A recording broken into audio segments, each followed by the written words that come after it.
네, 안녕하세요. 대기업의 경민입니다. 오늘은 사조대림 이야기를 해보도록 할 텐데요. 사조대림이 자기 주식 처분 결정을 내렸는데 이 금액은 또 어떻게 되고 왜 이런 결정을 내렸는지 상황을 정리를 하나씩 하나씩 해보고 어떤 또 주가에 영향을 미칠 수 있는지까지 전체적으로 살펴보도록 하겠습니다.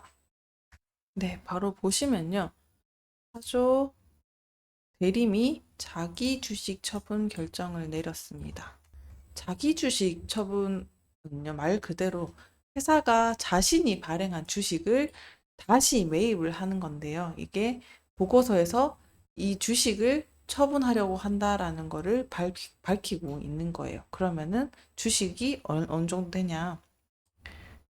30만 주를 처분한다. 이렇게 읽어주시면 되고요. 주식 가격은 59,000원 이렇게 나와 있죠. 그러면은 요거를 곱했을 때 금액이 이렇게 되는 겁니다. 그러면 목적을 확인을 해야 되는 게 재무구조 개선이랑 운영자금 확보 때문에 한다 이렇게 나와 있죠. 그리고 기타 참고사항에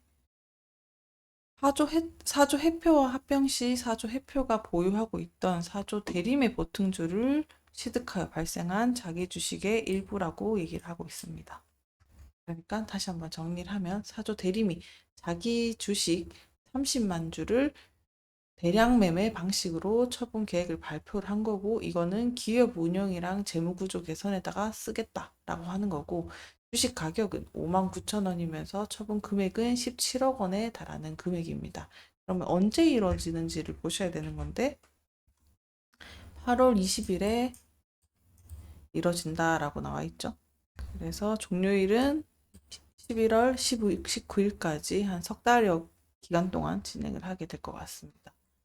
보통 이렇게 자기 주식 처분 결정을 내리는 거는 말 그대로 진짜 운영 자금 조달을 위한 것도 있고, 그리고 기업 차원에서 부채를 상환을 하거나 재무를 또 구조 개선을 하려고 하면은 자기 주식을 처분으로 활용을 하게 됩니다.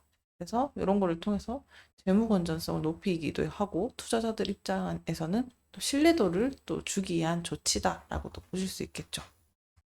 그러면 이렇게 왜 자기 주식을 처분을 했는지, 그러면 연결 재무제표를 기반을 했을 때 상황을 또 유출을 해 보게 되면요. 부채 부분에서 사조 대림이 유동부채도 증가를 하고 유동부채는 또 줄어들었죠. 그러니까 우선 유동부채에 대해서 말씀을 드리면은 유동부채가 또 크게 증가했지만 또 현금성 자산 보시면은 이 현금성 자산이 줄어들었죠. 더불어서 단기 차입금도 큰 폭으로 증가를 했어요.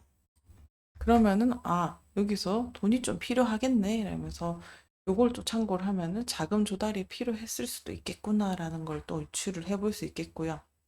그래서 아까 현금성 자산이 이렇게 많이 줄었다는 거는 어쨌든 자금 조달이 자금 운영에서 조금 어려울 수 있는 상황이니까 그런 거를 또 대비하려고 하는 목적도 있다라고도 보실 수 있게 됩니다. 더불어서 자본금 쪽을 보게 되면요. 자본금도 기타 자본 구성 요소 이렇게 봐도 이게 또 어떻게 보면은 변화가 있는 요소들이 있죠.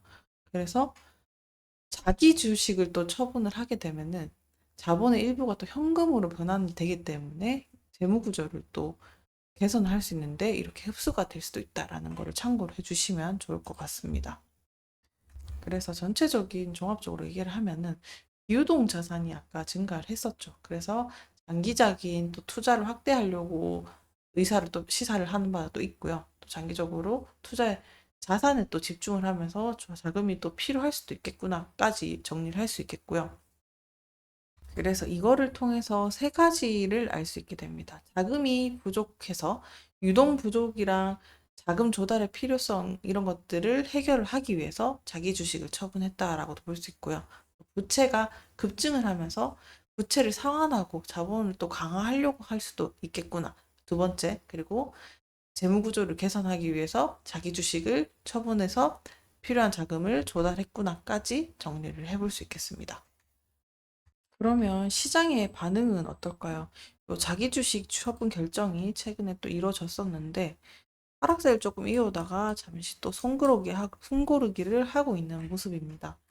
보통은 좀 재정 상황이 안 좋거나 이럴 때 자기 주식 처분을 할 때는 또 부정적인 요소로도 인식이 돼서 또 시장이 부정적으로 반응을 할 수 있는데 그냥 호황 상태를 보이면서 유지하고 있다라고도 보여질 수 있는 반응인데요. 다르게 말하면 또 시장을 또 지켜본다라는 것도 해석이 될 수 있을 것 같습니다. 바로 이어서 사조 대리임의 재무제표를 보면 조금 더 이해가 가실 수 있겠는데요. 사조 대리임은 매년 매출액이 증가를 하고 있고 당기순이익도 증가를 하고 있어요. 그래서 매출액 부분에서 조금 받쳐주는 요소들이 있고 이런 추세라면 연결 재무제표랑 또 기반으로 봤을 때 조금 더 긴축을 하고 운영 차원에서 조금 더 뭔가 효율적인 운영을 위해서 제반을 닦고 있구나라는 것도 해석이 될 수 있을 것 같습니다. 네. 사조 대리인이 자기 주식 처분 결정에 대한 금액과 주식수를 또 확인했고 이거를 통해서 재무제표랑 연결지어서 어떤 요소들의 항목이 누락이 좀 부족했었는지 그리고 또 전체적인 재무제표를 통해서 매출액이 상승하고 있으면서 단기순이익도 상승하고 있는 상황에서 그래도 주가가 다시 좀 주춤하는 세를 보이면서 생각보다는 큰 하락은 이어지지 않았다는 것까지 확인을 했습니다. 그래서 사조 대림이